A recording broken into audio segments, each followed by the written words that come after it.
Bismillahirrahmanirrahim. Ha. Alhamdulillahirabbil alamin. Wassalatu wassalamu ala sayyidina Muhammad wa ala alihi wa sahbihi ajmain. Rabbi shrah li sadri wa yassir li amri wahlul 'uqdatam min lisani yafqahu qawli. Allahumma iftah 'alaina hikmataka wa anshur 'alaina min khazain rahmatika ya arhamar rahimin walhamdulillahirabbil alamin. Amin amin ya rabbal alamin. Amin ya rabbal alamin. Okey, kita nak lihat pula kepekatan asid dan alkali. Okey, kita teruskan. Boleh lagi kan? Nak lajulah.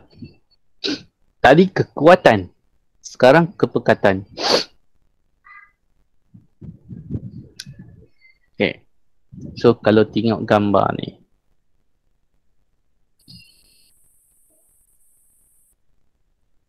okay, nampak apa? Kelalang volumetrik kan? Okay, cuba tengok. Nampak jelas tak kat situ? Jelas. Apa yang jelasnya? Warna dia. Warna. Kepekatan warna. Yang mana sebelah kiri cair warnanya kan. Yang ni sedikit kebiruan. Ini kepekatan kebiruan dia lebih tinggi. Okay. Apa maksudnya? Ini maksudnya kepekatan lah. Okay. Kepekatan. Jadi biru ni ada ion apa setahu awak?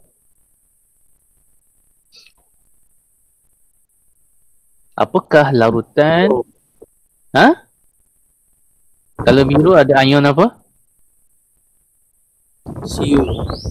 Siu. Mana ada ion siu? Sekejap saya fikir. Fikir. Lama sangat fikir tu. Kuprum 2 klorida. Ha? Kuprum Klorida. Kuprum 2 sulfat. Kuprum 2 sulfat. Okey. Bila biru, tak payah sebut sulfat tu. Dia ada ion Cu2+. Okey. Maksudnya kat sini, contohlah. Ion Cu2+ ni memberi warna biru. Contohlah kuprum sulfat. Okey. Awak masuk dalam ni. 1, 2, 3 ni. Okey. Jadi ini cair. Ini nampak biru. Ini nampak biru yang sangat terang. Maksudnya kepekatan dia berbeza. So contoh sini awak masuk 10 gram. Sini awak masuk 20. Sini mungkin 40 gram. Alright. Sama macam gula kan. Cuma gula awak tak nampak warna. Awak masuk sikit. Jadi tawar. Masuk banyak manis. Terlebih banyak kencing manis. Terlebih banyak jadi sangat manis kan. Jadi kat situ menunjukkan kepekatan ni melibatkan kuantiti bahan yang dilarutkan. Contoh kat sini kuprum sulfat yang awak masuk 10, 20, 40. Itu contohlah. Pengiraan sebenar mungkin lain. So apa dia kepekatan? Okay. Suatu larutan merupakan ukuran kuantiti bahan terlarut. Contoh tadi kita guna CuSO4 kan? Dalam 1 dm padu larutan. Berapakah kuantiti dia? Kalau banyak maka pekat. Kalau kurang dia cair. Okey, sini contoh dia keamatan warna. Keamatan maksudnya kepekatan warna lah. Okey, berubah dengan kepekatannya. Macam cikgu tunggu contoh tadi kan. Beritahu tadi semakin tinggi keamatan warna lautan kuprum 2 sulfat ni, semakin banyak kuprum 2 sulfat tadi. Bahan terlarut ni kuprum 2 sulfat tadi lah. CuSO4 yang melarut dalam larutan. Okey, jadi ada dua pengukuran. Okey, sama ada kita ukur unit gram atau mol. Yang bila mol ni kita panggil kemolaran. Okey, unitnya mol per dm padu. Okey, jadi kalau kepekatan dalam gram mudah saja. Kita kira jisim per isi padu. Selesai. Berapa jisim dia? Contoh tadi 10 kan? Kalau sini 10, maka 10 katakanlah ni berapa ni? 50. 50 kot. 50 ml. 50 kan? Tapi ada ke kalau volumetric 50? Kita anggap 50 lah. 10 per 50. 1 per 5 kan? Ini 20 per 50. 2 per 5. Yang ni 40 per 50. 4 per 5. Nampak angka semakin besar. Maksudnya kepekatan dia semakin tinggi. Kepekatan dalam gram. Senang saja. Jisim per isi padu. Okey, kalau kepekatan dalam molar, kemolaran yang kita kerap jumpa dalam kemolaran lah, mol per dm padu. Kena cari bilangan mol. Jadi apa hubungan jisim dengan bilangan mol? Kalau awak ingat formula dia, mol kat tengah. Yang cikgu ajar tu. Nak pergi jisim. Kalau keluar je daripada bilangan mol ni semua darab. Darab apa? Darab jisim molar. Jisim molar. Kalau patah balik, bahagi jisim molar. Macam tu je. Jadi, kalau kita dah tahu jisim, nak dalam kemolaran, kita bahagi jisim molar je lah. Maksudnya tadi, katakanlah tadi kita kira dah sampai sini kan. Maksudnya nak tukar kepada mol, awak bahagilah dengan jisim molar. Boleh? Ada tak latihan kat sini? Itu mudah je. Cuma tak ada larutan lah. Tak ada contoh kat sini. Sekejap kita tengok dalam modul.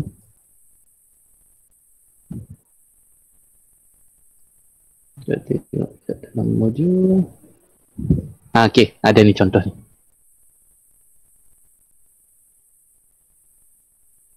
Apakah kepekatan larutan berikut dalam gram per dm padu dan mol per dm padu?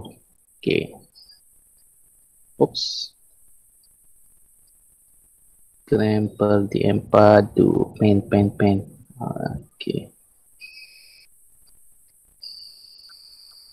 Dan juga mol dm padu. Ini dipanggil kemolaran. Okey. Jadi diberi 10 gram. Ni jisim lah. Okey, ini isi padu V. Jadi kalau kepekatan larutan dalam unit jisim tadi, ada dua tadi kan? Kepekatan ada dua. Yang pertama dalam gram. So unitnya GDM padu. Maksudnya gram per desimeter padu. Kalau mol, kena tahu bilangan mol lah. Jadi mol per dm padu. So kalau jisim, straightforward saja. Jisim bahagi dengan kepekatan isi padu. Isi padu mesti dalam dm. Jadi 500 cm padu bersamaan dengan 0.5 dm padu. Jadi 10 per 0.5. Jadi ini unit gram per desimeter padu. Jadi kalau dia nak dalam kemolaran adalah unit mol.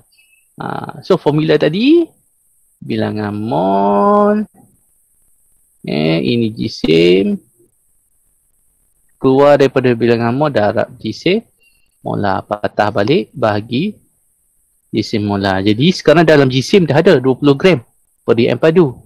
Jadi kita bahagi jisim molar. Ingat jisim molar unitnya gram per mol. Setelah dikira jisim molar NaOH adalah 40. Jadi 20 gram per dm padu bahagi 40 gram per mol. Ini adalah unit. Sentiasa tulis unit untuk mengelakkan awak salah unit akhir. Gram per gram potong. Mol naik atas. Hingga 20 per 40 0.5 mol. Okey, boleh ke? Cikgu laju ni. Boleh. Okey, ini mudah lagi. Semua mudah kan? Okey, kita sambung tadi. Hubungan antara kemolaran dan bilangan mol. Kemolaran tadi dalam unit mol dm padu. So mol, bilangan mol lah. Jadi formula yang terlibat kat sini NMV. Okay, so andai kata isi padu tu diberi dalam CM padu, sebab tu dah kena bahagi 1000. Kalau dia dah bagi dalam DM padu, jangan pergi bahagi 1000 pula. Okay, contoh. Hitung bilangan mol ion hidrogen yang terdapat dalam apa benda ni? 0.4 mol DM padu. Apakah itu? Isi padu molar. Mana ada isi padu molar? Awak tengok ke atas tu. Atas. Kemolaran Kemolar. Kemolar. M. So bila jumpa soalan macam ni, tulis info ni apa? Tu M. Ini apa? Padu. isi padu. Padu. V. Maka bilangan mol adalah N. Bilangan mol N. N sama dengan MB. Sebab dia bagi dalam CM padu, maka awak kena bahagi 1000. M adalah 0.4. V 200 per 1000. Okey, dapatlah 0.8 bahagi 10. 0.08 mol. Okey. 0.08 mol. Jangan tinggalkan perkataan mol. Tak ada perkataan mol, tak ada markah untuk jawapan akhir. Okey. Apa lagi ditambah kat situ? Oh, ditanya bilangan mol air hidrogen. Tadi kita dah jumpa asid sulfurik kan? Asid sulfurik. Okey. So sekarang ini adalah bilangan mol asid sulfurik. Yang mana asid sulfurik dia mengion, menghasilkan 2 kali ganda ion hidrogen. Jadi kalau bilangan mol asid sulfurik sini 0.08 mol, berapakah bilangan mol ion hidrogen? 2 kali ganda. 0.16.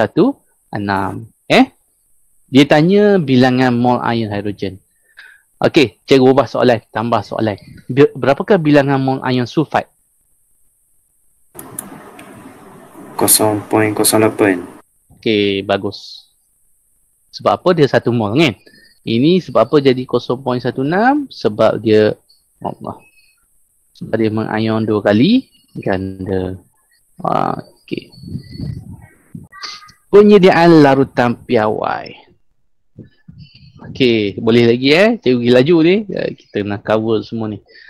Okey, penyediaan larutan piawai. Apakah maksud larutan piawai? Larutan piawai ni adalah larutan dengan kepekatan tertentu. Maksudnya, kita dah tahu kepekatannya berapa, kita nak sediakan. Okey.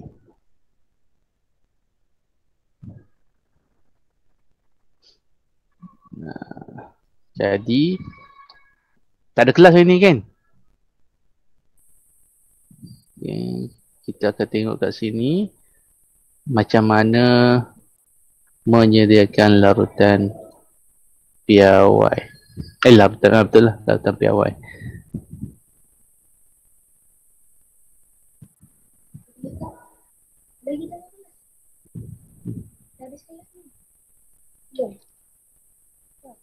Dah habis kelas tu. Dah habis kelas tu. Ya, ada. Tutup mic ke tak?